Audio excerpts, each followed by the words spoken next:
issue of Shiv temple was there in Delhi High Court. The Delhi High Court commented that Lord Shiv does not need our protection. The matter travelled to the Supreme Court. The Supreme Court also upheld the order of the Delhi High Court.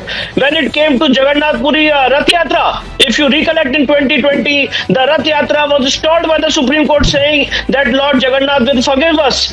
When it came to the issue of Hindu endowments, in 2013 the Supreme Court had issued notice so far as the constitutional validity of Hindu endowments are concerned in 4 states where the Hindu temples are taken over by the state government. But recently, in 2025, after wait of 12 years, the Supreme Court asked the Hindu petitioners to go back to the High Court.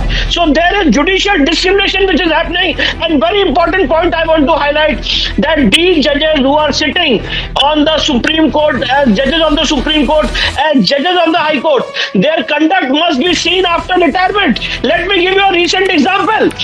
My Lord Honorable Mr. Justice Muralidhar, who was the Chief Justice of Odisha High Court, he launched a program in Delhi, and on the background, Pranesh, who was there? Umar Khalid.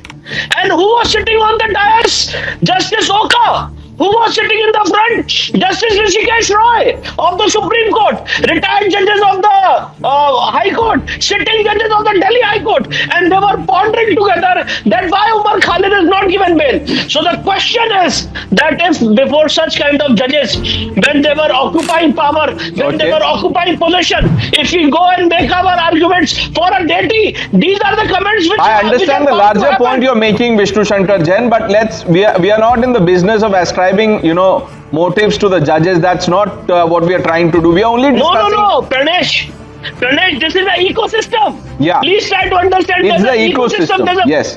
There's an ecosystem, there's a mindset which is working, and that's why these comments are not new. Right. Because you are mocking the faith of a believer. Okay. So you see a pattern here.